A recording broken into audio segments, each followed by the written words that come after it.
So what's up guys, and welcome back sa ating channel.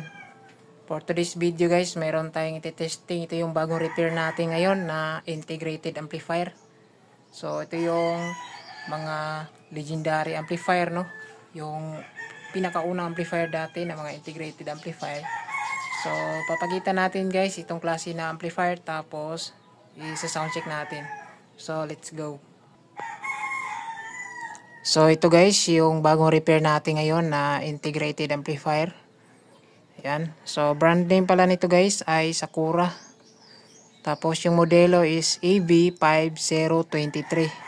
Ayan. So dinala to dito. Last year pa to. Ngayon lang natin na ayos. Ayan. So ito naman yung mukha guys ng mga Sakura 502 na design.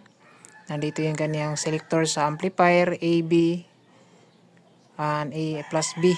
Tapos meron siyang loudness, is bass or super bass. Tapos input selector, merong tape tuner, CD or BCD. Tapos yung pinaka master volume sa music. So ito yung kaniyang microphone input na 1 and 2. Tapos separated yung kaniyang volume, microphone 1 and microphone 2. Tapos yung kaniyang echo effects ng microphone. Tapos ito yung switch ng karaoke. Kapag mag-karaoke tayo, i-CO natin to. Dahil kapag hindi ito naka-on is hindi gagana yung ating microphone input. Tapos yung EQ, naka jumper na yan sa loob. Ayan. Surround. Yung ganyang bass, middle, and treble. Tone control po ito guys ng music, tapos balance ng left and right. So ito, dahil medyo luma na itong amplifier na ito, wala na yung cover.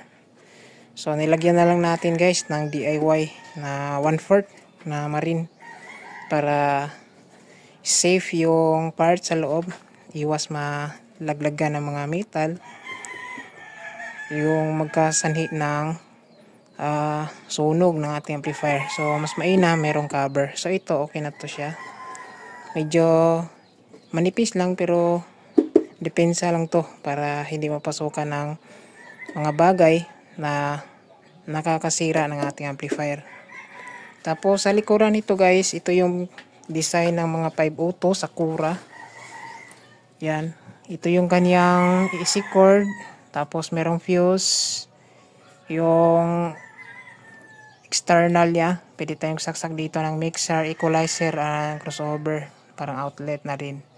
Tapos meron siyang blower, palabas yung hangin nito. Tapos ito yung speaker.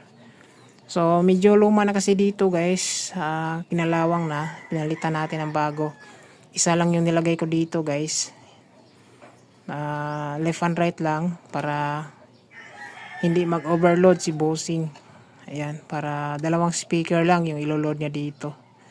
Ayan. Tapos yung kanyang pinaka-input, ito siya guys, tape tuner, CD and BCD. Pipili ka lang sa input.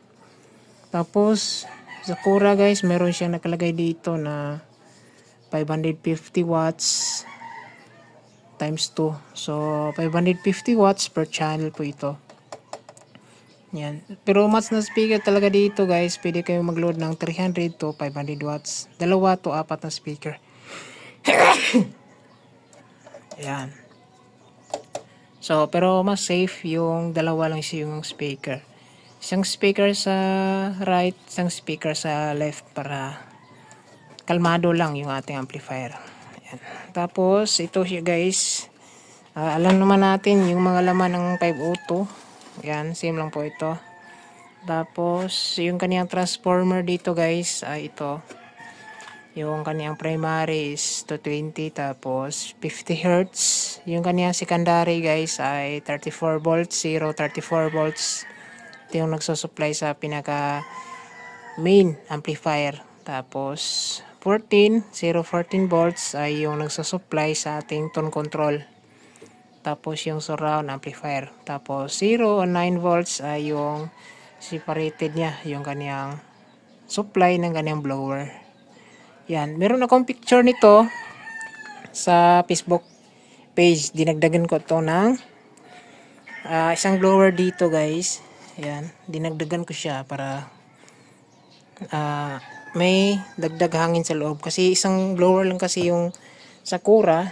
Tapos yung hangin niya is palabas. Wala siyang hangin na papasok yung direkta sa power transistor.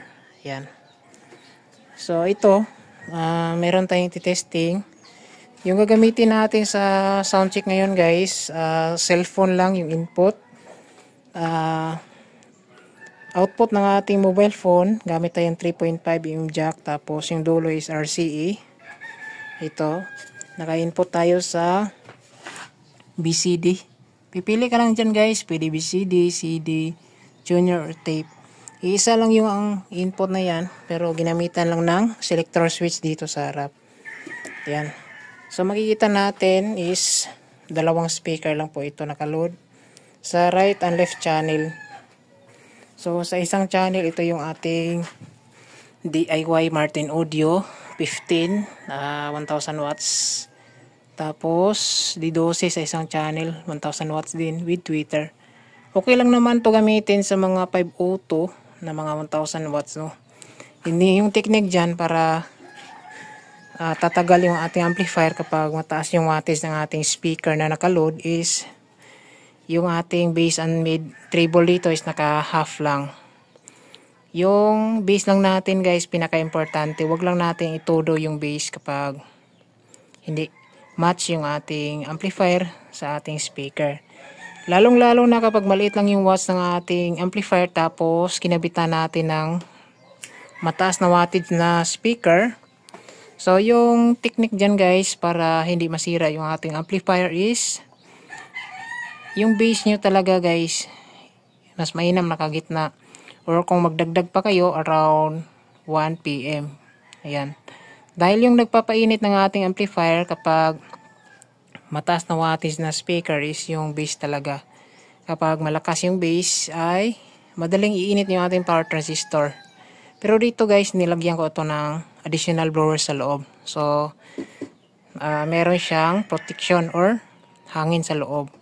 Pero yung technique talaga guys, para hindi masira agad yung ating amplifier, kapag nakakabit yung malakas na or malaki na watts na speaker is, huwag itodo yung bass. Yan. Okay lang itodo yung mid and treble, yung bass lang pinaka-importante dito guys. Lagay sa gitna or 1 PM kapag itutodo natin. Yan. Kung 2 PM naman guys, monitor palagi yung init sa loob. Ayan. So, wag i-steady kapag naka 2 PM. Yan. 2 PM tapos balik sa 1 PM. Para yung init ng ating amplifier is kalmado lang. Hindi siya overheat. Yan. So, ngayon guys, titesting natin siya. Which is naka-plug in na to sa ating kuryente. Yan. Yan. Nag-click na yung relay. So, mag-play lang tayo ng music guys. Ito guys, naka-play na tayo music. Volume natin.